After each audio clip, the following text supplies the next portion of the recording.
Hello दोस्तों, ज्ञान की डिजिटल दुनिया में आपके अपने चैनल योगी लर्निंग पॉइंट पर मैं श्याम लाल योगी आपका तहे दिल से स्वागत करता हूं।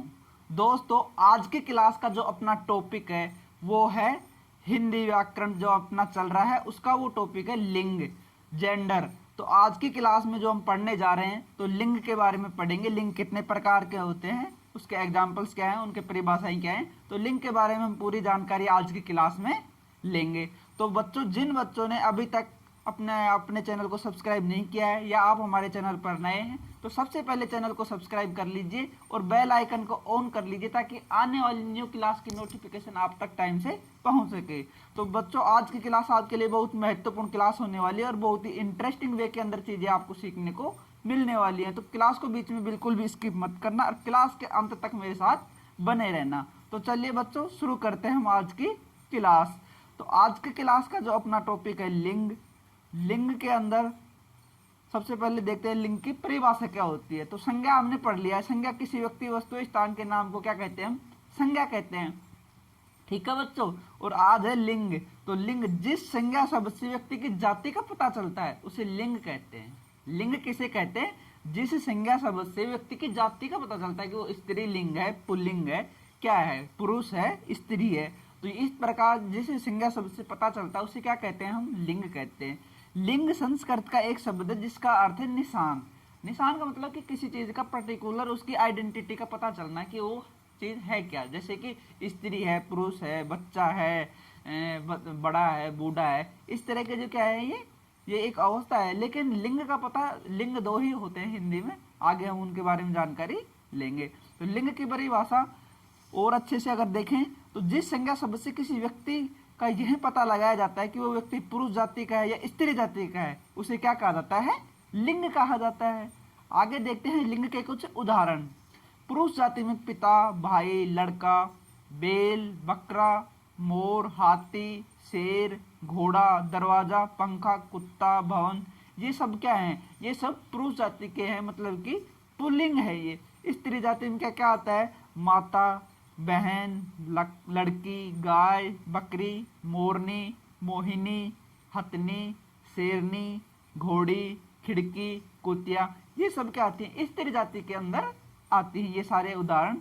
तो आगे देखते हैं लिंग के प्रकार। लिंग कितने प्रकार के होते हैं? हिंदी में लिंग दो ही प्रकार के होते हैं, पुल्लिंग और स्त्रीलिंग। लिंग हिंदी में कितने प्रकार के होते हैं? दो लिंग होते हैं, पुल्लिंग होते हैं और एक स्त्रीलिंग होते हैं। अब इनकी परिभाषा देखते हैं। लिंग ज्ञात करने में आने वाली कठिनाइयां।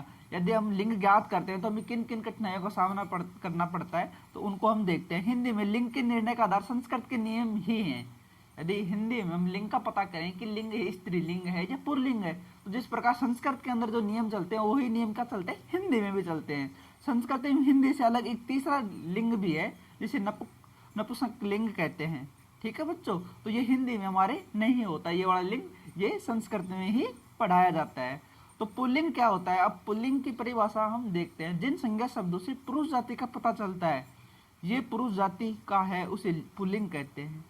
तो जिन संज्ञा शब्दों से पुरुष जाति का पता चलता है कि ये पुरुष जाति है तो उसे क्या कहते हैं? हम पुल्लिंग कहते हैं। जैसे शिव, विष्णु, ब्रह्मा, राम, कृष्ण, हनुमान, पिता, भाई, लड़का, आदमी, सेठ, राजा, ये सब क्या है? पुल्लिंग है। घोड़ा, कुत्ता, बंदर, हंस, बकरा, मकान, लोहा, चश्मा, दुख, लगाव, खटमल, फूल, नाटक, पेड़, दुर्गा, मुर्गा, बैल, ये सब क्या है? ये सारे क्या बोध करा रहे हैं? पुल्लिंग का बोध करा रहे, पुरुष जाति का बोध करा रहे। तो ये सब क्या हो गए? पुल्लिंग हो गए। अब देखते पुल्लिंग शब्द के में कौन सा शब्द अपवाद है। पुल्लिंग में कुछ अपवाद भी हैं, जैसे पक्षी, फरवरी, एवरेस्ट, मोतिया, दिल्ली, स्त्रीत्व आदि। ये क्या है? ये अपवाद है, ये पुल्लिंग नहीं है। ये क्या है? स्त्रीलिंग की श्रेणी में होना चाहिए, लेकिन ये क्या है?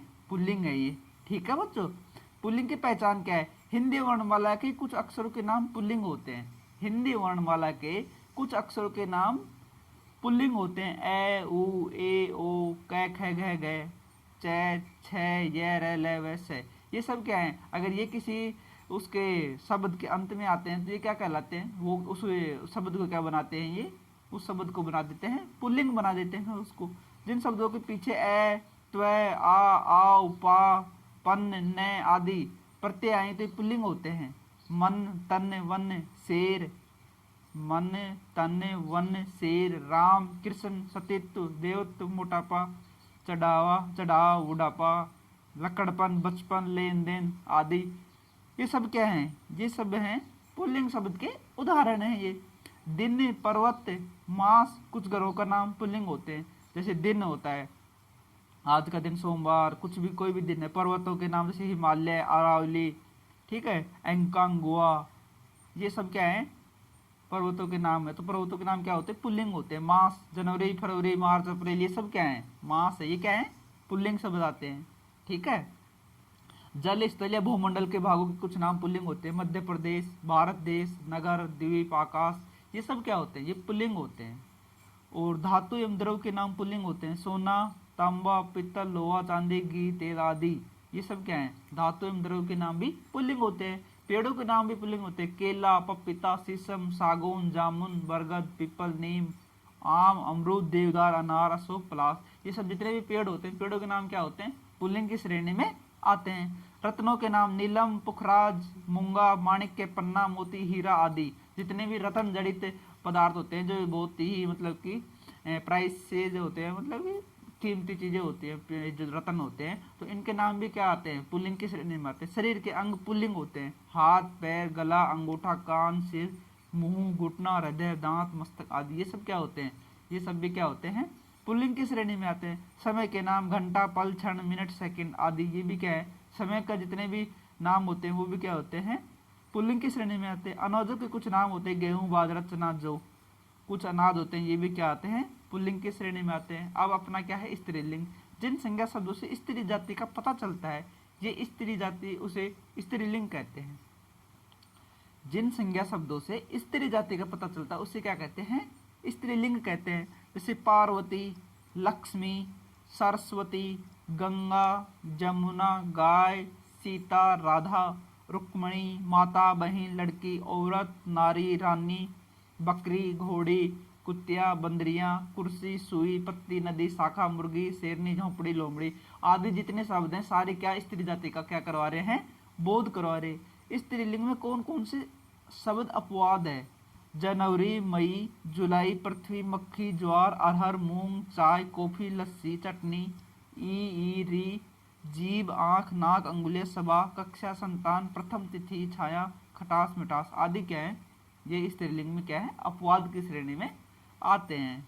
क्या होता है कि ये होते हैं पुल्लिंग में, लेकिन आते क्या हैं? स्त्रीलिंग में है। ये स्त्रीलिंग की पहचान क्या है? जिन संज्ञा शब्दों के पीछे ख, ट, वट, हट, आनी आदि आए तो वे शब्द क्या कहलाते हैं? स्त्रीलिंग। कड़वाहट क्या होगा? स्त्रीलिंग होगा। आहट, बनावट, शत्रुता, मूर्खता, मिठास, छाया, प्यास, ईख, भूख, चोक, राख, कोख, लाख, देखरेख, ठीक है।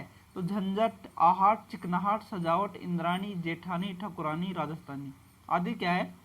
आदि सब स्त्रीलिंग की श्रेणी में आते हैं। सारे जितने भी हैं ये सब स्त्रीलिंग की श्रेणी में आते हैं। तो जैसे ख, ट, वट, हट, आनी, ये शब्द अगर किसी शब्द के अंत में आए ये, तो वो क्या कहलाता है? स्त्रीलिंग की श्रेणी में वो चला जाता है। अनुस्वारांत, इकारांत, उकारांत, तकारांत, सकारांत आदि संज्ञाएं आती हैं, वे स्त्रीलिंग होते हैं। रोटी, टोपी, नदी, चिट्ठी, उदासी, रात, बात, छत, भीत, लू, बालू, दारू, सरसों, खड़ाऊ, प्यास, वास, सांस, नानी, बेटी, मामी, भाभी आदि, ये सब क्या है? ये सब स्त्रीलिंग की श्रेणी में आते हैं। जितनी भी पुस्तकों के नाम है स्त्रीलिंग की श्रेणी में आते हैं। जैसे कुरान, रामायण, गीता, रामचरितमानस, बाइबल, महाभारत, सब क्या है? सब के सब स्त्रीलिंग है। आभूषण वस्त्रों के नाम साड़ी, सलवार, चुन्नी, धोती, टोपी, पेंट, कमीज, पगड़ी, माला, चूड़ी, बिंदी, कंदी, नथ, अंगूठी, ये सब क्या है? सारे के सारे स्त्रीलिंग की श्रेणी में आते हैं। भाषा, बोलियां एवं लिपियां, भाषा होती है, बोली होती है, ठीक है, हर क्षेत्र की अलग अलग भाषा बोली होती है। हिंदी, संस्कृत, देवनागरी, पहाड़ी, अंग्रेजी, पंजाबी, गुरुमुखी, फ्रांसीसी, अरबी, फारसी, जर्मन, बंगाली, रूसी, ये सब क्या है? भाषाएं हैं। और देवनागरी ये क्या है? लिपि है। जैसे किसी भाषा को लिखने की एक फॉर्मेट होता है, उसको क्या कहते हैं? लिपि कहते हैं। नदियों के नाम स्त्रीलिंग होते हैं, गंगा, यमुना, गोदावरी, सरस्वती, रावी, कावेरी, कृष्णा, व्यास, सतलुज, झेलम, ताप्ती, नर्मदा। ये सब जितनी भी नदियां हैं, नदियों के नाम सब क्या होंगे, स्त्रीलिंग होंगे। तारीख और तिथियों के नाम, पहली, दूसरी और जो तिथि होती है, प्रतिपदा, पूर्णिमा, पृथ्वी, अमावस्या, एकादशी, चतुर्थी, प्रथमा, ये सब क्या होती है, तिथि होती है। इनके नाम भी क्या होंगे, स्त्रीलिंग में होंगे। नक्षत्रों के नाम स्त्रीलिंग होते हैं, अश्विनी, भरणी, रेवती, मत्स्य, चित्र, जितने भी नक्षत्र होते हैं उनके नाम क्या होते हैं, स्त्रीलिंग की श्रेणी में आते हैं। मसालों के नाम भी स्त्रीलिंग होते हैं, दालचीनी, लौंग, हल्दी, मिर्च, धनिया, इलायची, अजवाइन, सौंफ, चाय, सारे मसाले जितने भी होते हैं उनके नाम क्या आते हैं, उसके अंदर आते हैं, स्त्रीलिंग के अंदर। राशि के नाम स्त्रीलिंग होते हैं, जितनी भी राशियां होती हैं, 12 राशियां होती हैं, 12 के 12 राशियों के नाम क्या होंगे, स्त्रीलिंग में होते हैं, कुंभ, मीन, तुला। तो बच्चों ये थी आज की अपनी क्लास। कैसी लगी क्लास आपको, कमेंट बॉक्स में कमेंट करके जरूर बताइए। आई होप क्लास आपको बहुत अच्छी लगी होगी और बहुत सारी नई जानकारी आपको सीखने को मिली होगी। तो कवि का स्त्रीलिंग शब्द क्या है, इस क्वेश्चन का आंसर आपको कमेंट बॉक्स में कमेंट करके देना है। आपके ऑप्शन है कवियत्री और कवियत्री, तो इन दोनों में कौन सा इसका सही आंसर है, इसका कमेंट बॉक्स में आपको कमेंट करके उत्तर देना है। क्लास में लास्ट तक बने रहने के लिए और अंत तक क्लास को देखने के लिए आप सब लोगों का बहुत बहुत धन्यवाद। यदि आपने अभी आप हमारे चैनल पर नए हैं और अभी तक चैनल को सब्सक्राइब नहीं किया है तो सबसे पहले चैनल को सब्सक्राइब कर लीजिए, बेल आइकन को ऑन कर लीजिए ताकि आने वाली न्यू क्लास की नोटिफिकेशन आप तक टाइम पर पहुंच सके। क्लास को लाइक करें, क्लास को शेयर जरूर करें और कमेंट बॉक्स में कमेंट करके क्लास के बारे में अपनी राय जरूर बताएं। धन्यवाद बच्चों, धन्यवाद दोस्तों।